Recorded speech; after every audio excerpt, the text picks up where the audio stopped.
Bonjour à toutes et à tous, bienvenue à celles et ceux qui nous rejoindraient à l'instant. Priorité au direct sur KTO, en direct depuis la basilique Saint-Pierre de Rome. Nous allons suivre la traditionnelle messe présidée par le pape François en mémoire des cardinaux et des évêques décédés au cours de l'année.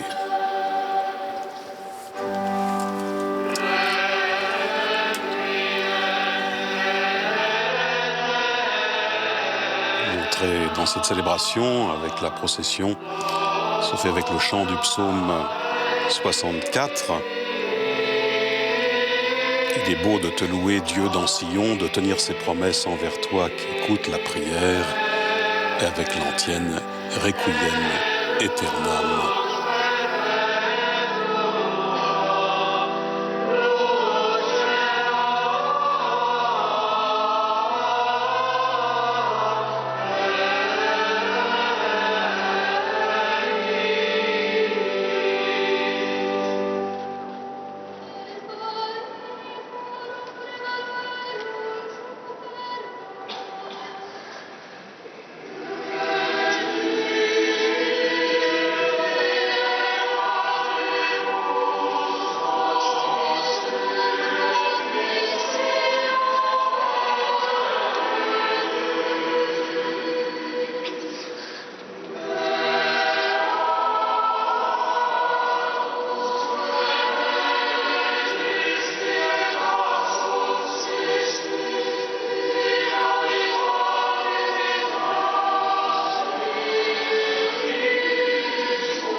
Messe donc en attention des cardinaux, des évêques décédés au cours de l'année.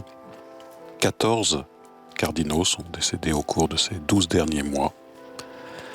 Les archevêques et les évêques décédés depuis le mois d'octobre 2016 sont eux au nombre de 137.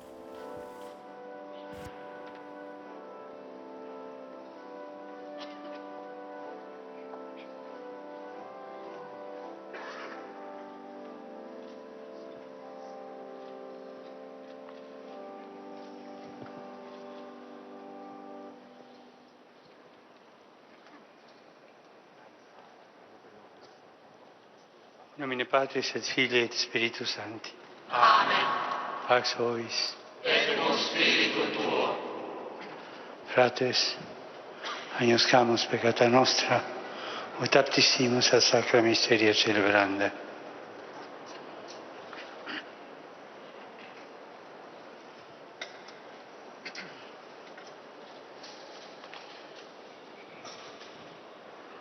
Confiteor Deo Onnipotente, et vobis Via peccati nimicis, cogitazione, verbo, opera e commissione.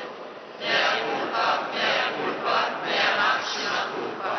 Io prego Beata Maria sempre Virgine, omnes angelos et sanctos, et vos fratres, orare pro me, ad Dominum Deum nostrum. Misericordiae nostri omnipotens Deus, et dimissis peccatis nostris, perducat nos ad vitam aeternam. Amen.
Oremus.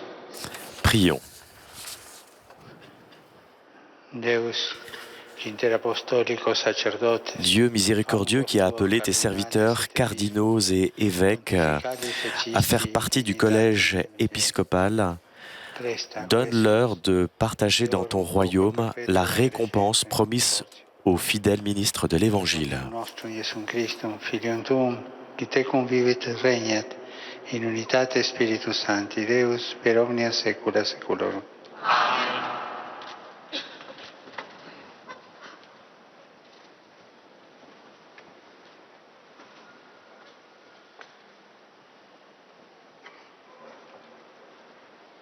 Et nous entrons dans la liturgie de la parole de cette messe en mémoire des cardinaux et évêques défunts, avec la première lecture tirée du livre du prophète Daniel, proclamé en français. Lecture du livre du prophète Daniel. En ces jours-là, moi, Daniel, j'étais dans de deuil et j'entendis cette parole du Seigneur. En ces temps-là se lèvera Michel, le chef des anges, celui qui se tient auprès des fils de ton peuple. Car ce sera un temps de détresse comme il n'y en a jamais eu depuis que les nations existent, jusqu'à ce temps-ci. Mais en ce temps-ci, ton peuple sera délivré, tous ceux qui se trouveront inscrits dans le livre. Beaucoup de gens qui dormaient dans la poussière de la terre s'éveilleront, les uns pour la vie éternelle, les autres pour la honte et la déchéance éternelle. Ceux qui ont l'intelligence resplendiront comme la splendeur du firmament, et ceux qui sont des maîtres de justice pour la multitude brilleront comme les étoiles pour toujours et à jamais. Verbum Domini.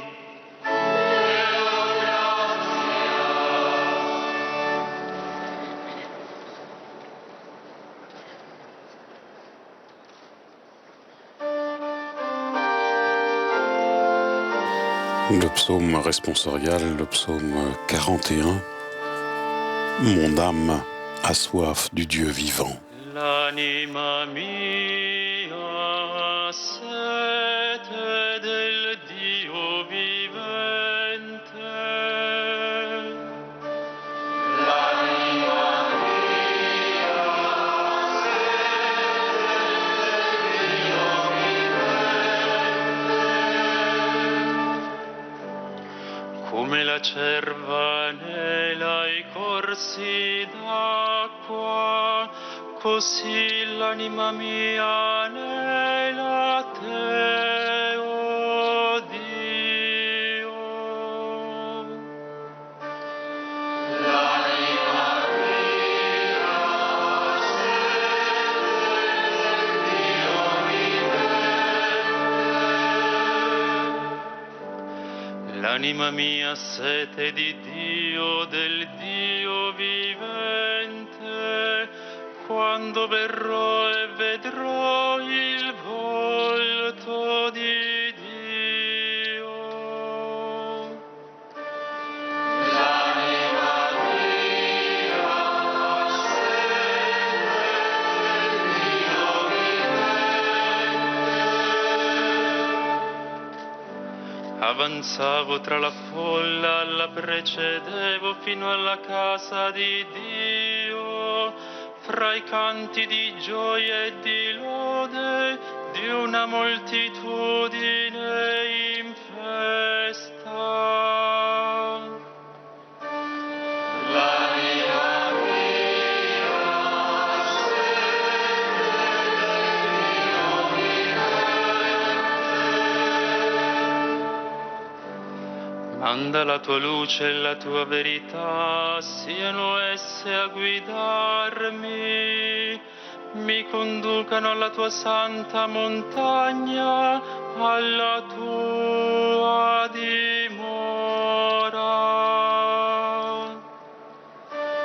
L'anima mia sete del Dio vivente. Verrò all'altare di Dio, a Dio mia gioiosa esultanza, a te canterò sulla cetra, Dio, Dio mio. L'anima mia sete del Dio vivente. Perché ti rattristi, anima mia? Perché ti agiti in me? Spera in Dio, ancora potrò lodarlo, Lui salvezza del mio volto e mio Dio. L'anima mia sete del Dio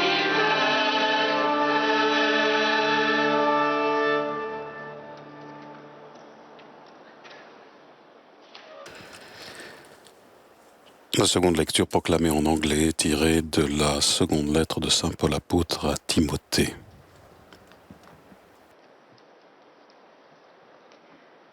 A reading from the second letter of St. Paul to Timothy. Remember the good news that I carry. Souviens-toi de Jésus-Christ ressuscité d'entre les morts, le descendant de David. Voilà mon évangile. C'est pour lui que j'endure la souffrance jusqu'à être enchaîné comme un malfaiteur. Mais on n'enchaîne pas la parole de Dieu. C'est pourquoi je supporte tout pour ceux que Dieu a choisis, afin qu'ils obtiennent eux aussi le salut qui est dans le Christ Jésus, avec la gloire éternelle. Voici une parole digne de foi. Si nous sommes morts avec lui nous vivrons. Si nous supportons l'épreuve, avec lui nous régnerons. Si nous le rejetons, lui aussi nous rejettera.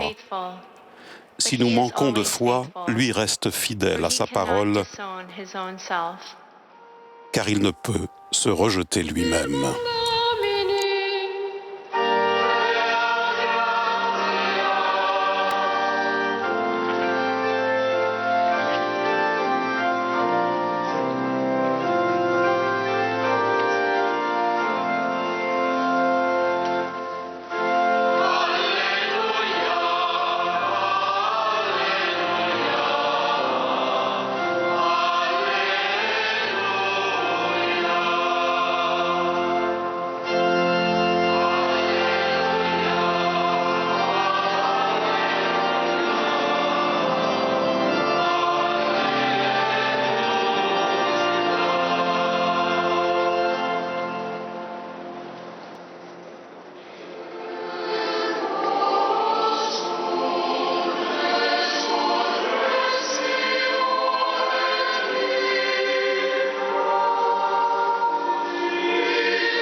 L'acclamation de l'Évangile, je suis la résurrection et la vie, qui croit en moi ne mourra jamais.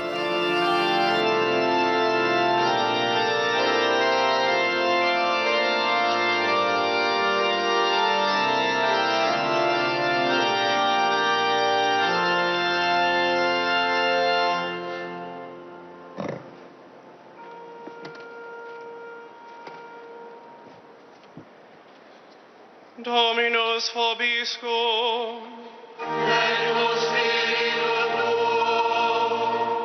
Lectio Sancti Evangelii secundum Ioannem. De l'Évangile de Jésus-Christ selon saint Jean.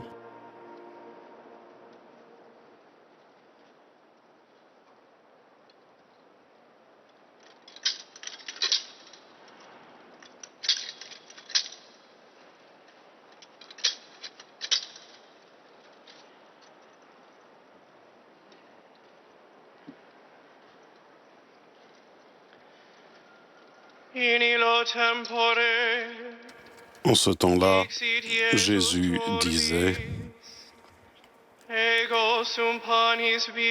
Moi, je suis le pain vivant qui est descendu du ciel. Si quelqu'un mange de ce pain, il vivra éternellement. Le pain que je donnerai, c'est ma chair, donnée pour la vie du monde. »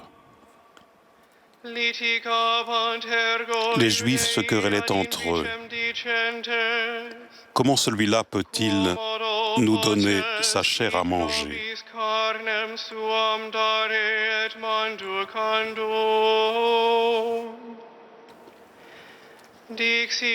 Jésus leur dit alors : Amen, amen, je vous le dis. Si vous ne mangez pas la chair du Fils de l'homme, et si vous ne buvez pas son sang, vous n'avez pas la vie en vous. Celui qui mange ma chair et boit mon sang a la vie éternelle. Et moi, je le ressusciterai au dernier jour. En effet, ma chair est la vraie nourriture et mon sang est la vraie boisson. Celui qui mange ma chair et boit mon sang demeure en moi et moi, je demeure en lui. De même que le Père qui est vivant m'a envoyé et que moi, je vis par le Père, de même, celui qui me mange, lui aussi vivra par moi. Tel est le pain qui est descendu du ciel. Il n'est pas comme celui que les pères ont mangé, eux, ils sont morts. Celui qui mange ce pain vivra éternellement. Verbum Domini.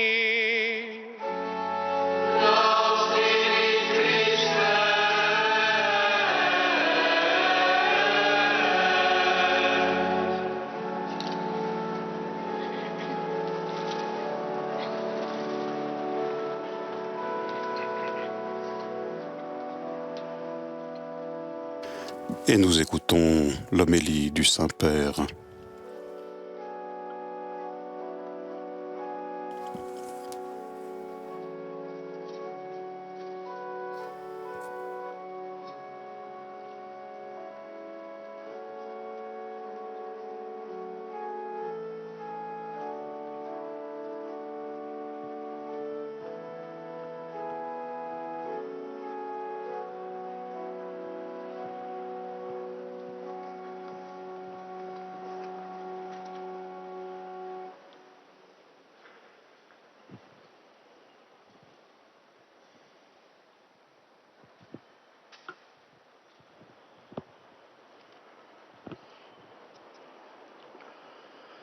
L'odierna celebrazione si pone ancora una volta davanti agli occhi della realtà della morte. La célébration de ce jour nous met, une fois de plus, la réalité de la mort devant les yeux, ravivant en nous aussi la peine causée par la séparation d'avec les personnes qui nous ont été proches et qui nous ont fait du bien. Mais la liturgie nourrit surtout notre espérance pour eux et pour nous-mêmes. La première lecture exprime une grande espérance en la résurrection des justes. Un grand nombre de ceux qui dorment au pays de la poussière s'éveilleront, les uns pour la vie éternelle, les autres pour l'opprobre, pour l'horreur éternelle. Ceux qui dorment dans le pays de la poussière, c'est-à-dire dans la terre, sont évidemment les morts.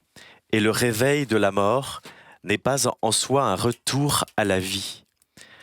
Certains, en effet, s'éveilleront pour la vie éternelle, d'autres pour la honte éternelle.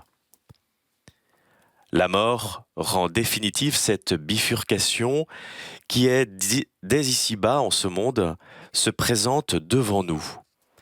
La route de la vie, c'est-à-dire avec Dieu, ou la route de la mort, c'est-à-dire loin de lui. Le grand nombre qui ressuscitera pour une vie éternelle est à comprendre comme le grand nombre pour lesquels le sang du Christ a été versé. Ils sont la multitude qui, grâce à la bonté miséricordieuse de Dieu, pourront faire l'expérience de la réalité de la vie qui ne finit pas, la victoire complète sur la mort par la résurrection. Dans l'Évangile, Jésus renforce notre espérance en disant « Je suis le pain vivant qui est descendu du ciel. Si quelqu'un mange de ce pain, il vivra éternellement. Ce sont des paroles qui rappellent le sacrifice du Christ sur la croix.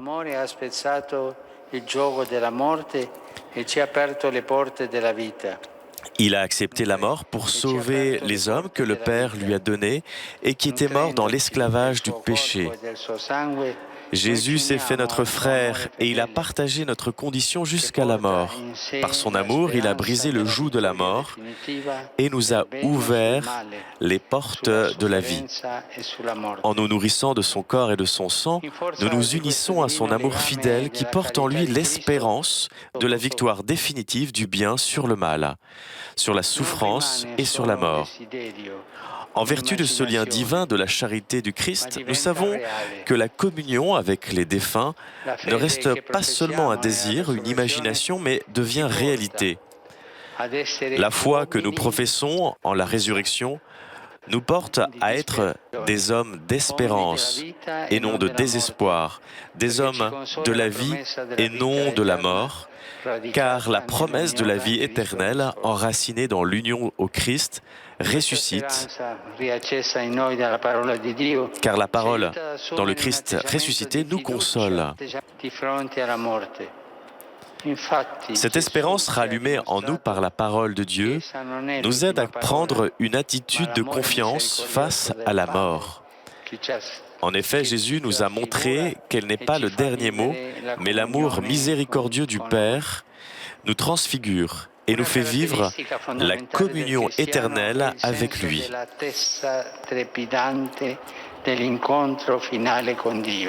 Une caractéristique fondamentale du chrétien est le sens de l'attente anxieuse de la rencontre finale avec Dieu. Nous l'avons réaffirmé il y a un instant dans le psaume responsorial. Mon âme a soif de Dieu, le Dieu vivant.